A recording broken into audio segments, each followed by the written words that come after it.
യാണ് ശ്രീ സിബി സത്യൻ ഒരു 20 സംഭവങ്ങളെങ്കിലും ചൂണ്ടിക്കാണിക്കാൻ കഴിയും. UDF സർക്കാർ അധികാരമേറ്റതിനു ശേഷം വിമർശനം ഉയർന്നവ. ആ വിമർശനം എന്ന് പറയുന്നത് സംഘ് പരിവാറിന് കീഴടങ്ങുന്നു, BJP സഹയാത്രികരെയും BJP അനുഭാവികളെയും ഒക്കെ നിയമനങ്ങളിൽ ഉൾപ്പെടുന്നു, വിവിധ തസ്തികകളിലേക്ക് നിയമിക്കുന്നു. അതുപോലെ തന്നെ ഇവർ എന്തെങ്കിലും കൊള്ളരുതായ്മ കാണിച്ചാൽ അവർക്കെതിരെ നടപടി ഉണ്ടാകുന്നില്ല. പിന്നെ പഴയ പദ്ധതികൾ, കേന്ദ്രാവിഷ്കൃത പദ്ധതികൾ, PM ശ്രീ പോലെയുള്ള പദ്ധതികൾ നടപ്പിലാക്കുന്ന നീക്കവുമായി മുന്നോട്ട് പോകുന്നു. ഇങ്ങനെ ഒട്ടേറെ പഴി കേട്ടതാണ്. അതാണല്ലോ സംഘപരിവാറിന് കീഴടങ്ങുന്നുവെന്ന വിമർശനത്തിന് കാരണം. വന്ദേ മാതരത്തിൽ ഇക്കാര്യം ഉയർന്നു വരികയുണ്ടായി. ഇതിനെല്ലാം തടയിടുന്ന രീതിയിലുള്ള നടപടികളാണോ കഴിഞ്ഞ കുറച്ച് ദിവസങ്ങളായി കാണുന്നത്? ഇപ്പോൾ TG മോഹൻദാസിന്റെ അറസ്റ്റ് വരുന്നു.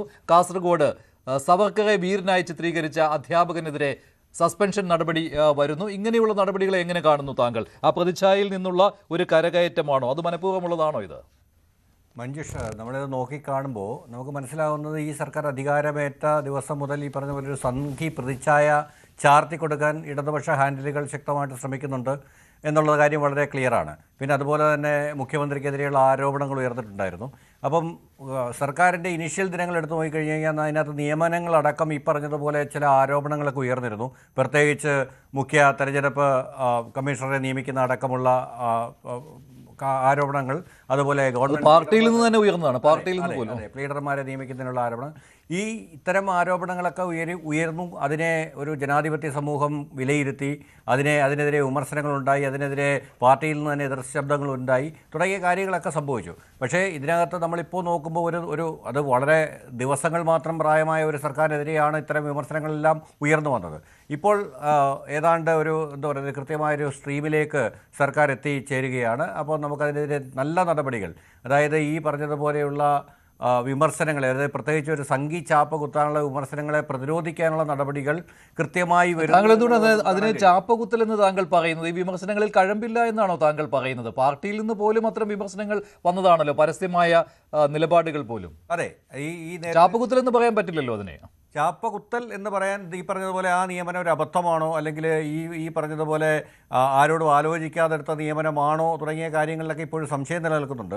അപ്പം അതുകൊണ്ട് തന്നെ ഈ പറഞ്ഞതുപോലെ പാർട്ടി അതിനെതിരെ ശക്തമായ പാർട്ടി തലത്തിലൊരു എക്സ്പ്ലനേഷൻ വന്നിട്ടില്ല.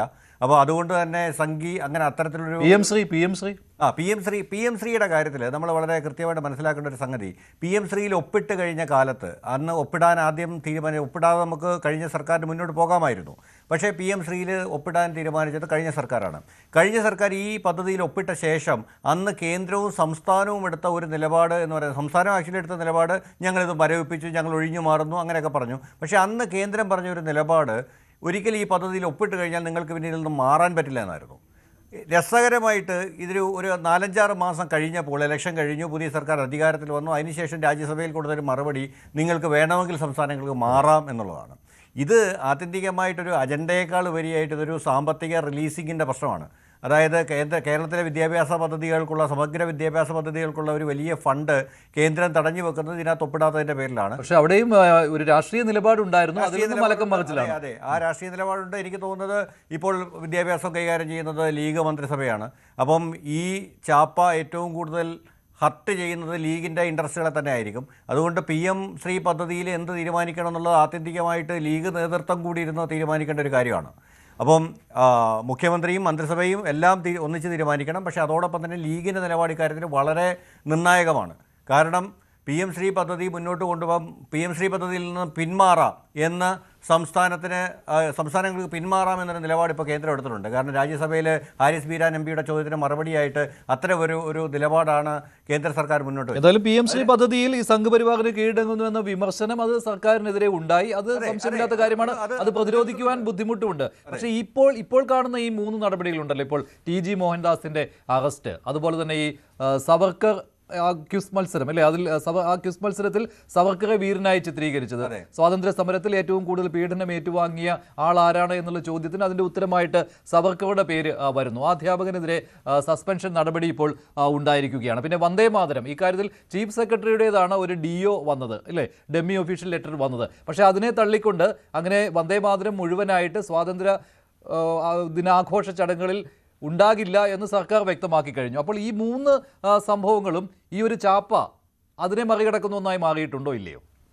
ഇത് ഇതിനകത്ത് ഒന്ന് രണ്ട് കാര്യങ്ങളെ ഒന്നെന്ന് പറയുന്നത് ഒരു അധ്യാപകൻ ഒരു ക്വിസ് മത്സരത്തിൽ ഒരു ചോദ്യം ഇട്ടത് ഈ പറഞ്ഞ പോലെ സർക്കാരിനെ നമ്മൾ മൊത്തത്തിൽ അതിനകത്ത് കുറ്റപ്പെടുത്താനുള്ള സർക്കാരിന് ധാർമ്മികമായ ഉത്തരവാദിത്തമുണ്ട്. പക്ഷേ സർക്കാരിനെ മൊത്തത്തിൽ കുറ്റപ്പെടുത്തേണ്ട ഒരു കാര്യമുള്ളൊരു സംഗതിയല്ല. പക്ഷേ ചീഫ് സെക്രട്ടറി ഇറക്കിയ ഉത്തരവ് വളരെ ഗൗരവമുള്ളതാണ്. എന്തുകൊണ്ടെന്ന് ചോദിച്ചു കഴിഞ്ഞാൽ ചീഫ് സെക്രട്ടറിയുടെ ഉത്തരവിൽ നിന്ന് സർക്കാരിന് ഒരിക്കലും ഉത്തരവാദിത്തം ഒഴിവാകാൻ പറ്റില്ല. കാരണം കേരളത്തിലെ ഏറ്റവും സീനിയറായ സർക്കാർ ഉദ്യോഗസ്ഥരാണ് ചീഫ് സെക്രട്ടറി. അതായത് ഏത് ഗവൺമെൻറ് വന്നാലും ഗവൺമെൻറ്റിനെ പ്രതികരിക്കുന്ന ഉദ്യോഗസ്ഥ വൃന്ദത്തിലെ ഏറ്റവും ഉയർന്ന ആളാണ് ചീഫ് സെക്രട്ടറി. അദ്ദേഹം ഇറക്കിയ ഒരു ഉത്തരവിൻ്റെ ഉത്തരവാദിത്തത്തിൽ നിന്ന് ഒരു കാരണവശാലും സർക്കാരിന് ഒഴിഞ്ഞു മാറാൻ പറ്റില്ല. അപ്പോൾ അദ്ദേഹം സർക്കാർ അറിയാതെ അത്തരം ഒരു ഉത്തരവ് ഇറക്കിയിട്ടുണ്ടെങ്കിൽ അത് സർക്കാരിൻ്റെ ഒരു ഇനബിലിറ്റിയാണ് കാണിക്കുന്നത്. PMA സലാം ലീഗ് നേതാവ് അദ്ദേഹം ഇന്ന് ഫേസ്ബുക്കിൽ ഒരു പോസ്റ്റ് ഇട്ടിട്ടുണ്ട്. അതിൽ അദ്ദേഹം പറയുന്നത് പല കാര്യങ്ങളും എടുത്തു പറഞ്ഞുകൊണ്ട് വന്ദേമാതരം ഒളിച്ചു കടത്തുവാനുള്ള ഉദ്യോഗസ്ഥന്റെ ശ്രമത്തിന് മൂക്കുകയറിട്ടു എന്നുള്ളതാണ്. അത് ചീഫ് സെക്രട്ടറി ഉദ്ദേശിച്ചുകൊണ്ടാണ്. സർക്കാർ അക്കാര്യത്തിൽ ഇപ്പോൾ ഒരു നയം സ്വീകരിക്കുകയും ഇത്തരത്തിൽ വന്ദേമാതരം മുഴുവനായി പാടേണ്ടതില്ല, നേരത്തെ സർക്കാർ അംഗീകരിച്ച, അതായത് 1935 സമ്മേളനത്തിന് ശേഷം അംഗീകരിച്ച 2 സ്റ്റാൻസ മാത്രം പാടിയാൽ മതി എന്ന് പറയുന്ന ഒരു നിലപാടിലേക്ക് എത്തുകയും ചെയ്തു. അത് സർക്കാരിൻ്റെ ഒരു ഇച്ഛാശക്തി തന്നെയാണ്. അതായത് ഇത്തരത്തിലൊരു ആരോപണം വന്നപ്പോൾ പ്രത്യേകിച്ചും ഗവൺമെൻറ്റിനെ പ്രതികരിക്കുന്ന ഏറ്റവും സീനിയറായ സർക്കാർ ഉദ്യോഗസ്ഥരൊക്കെ ഒരു ഉത്തരവിനെ സർക്കാർ തള്ളിക്കൊണ്ട് മറ്റൊരു നിലപാടെടുത്തിരിക്കുന്നു. അത് നേരത്തെ പറഞ്ഞതുപോലെ ആ സംഘീവൽക്കരണം എന്ന് പറയുന്ന ഒരു ഇമേജിനെ മറികടക്കാനുള്ള ശ്രമത്തിൻ്റെ ഭാഗമാണ്. അതുപോലെ തന്നെ ടിജിയുടെ അറസ്റ്റ്, TG നടത്തിയ ആ പ്രസ്താവന എന്ന് പറയുന്നത് ഒരിക്കലും അദ്ദേഹത്തെ പോലെ വളരെ സീനിയറായ ഒരു നേതാവിൽ നിന്ന് ഉണ്ടാകാൻ പാടില്ലാത്ത തരത്തിലുള്ള പ്രസ്താവനയായിരുന്നു. കാരണം അദ്ദേഹം RSകാരനാണ്, ഈ പറഞ്ഞ പോലെ RS സൈദ്ധാന്തികനാണ്. അദ്ദേഹം അത്തരത്തിലുള്ളൊരു ഹൈന്ദവ നിലപാട് സ്വീകരിക്കുന്ന ഒരാളാണ്. പക്ഷേ അദ്ദേഹത്തിൻ്റെ കയ്യിൽ നിന്ന് ഒരിക്കലും വരാൻ പാടില്ലാത്ത തരത്തിലുള്ളൊരു പ്രസ്താവനയാണ് അദ്ദേഹം ആ ജന്തർ മന്ദർ സമരവുമായി ബന്ധപ്പെട്ട് നടത്തിയത്. അത് അദ്ദേഹത്തിൻ്റെ ഒരു നിലവാരത്തിനെ അടുത്തെങ്ങും എത്തുന്നതായിരുന്നില്ല. അപ്പോൾ അങ്ങനൊരു പ്രസ്താവന നടത്തിയ സാഹചര്യത്തിൽ അദ്ദേഹത്തിനെതിരെ കേസെടുക്കുകയും അദ്ദേഹത്തിനെ അറസ്റ്റ് ചെയ്യുക അടക്കമുള്ള കാര്യങ്ങൾ സർക്കാർ ചെയ്തു കഴിഞ്ഞു.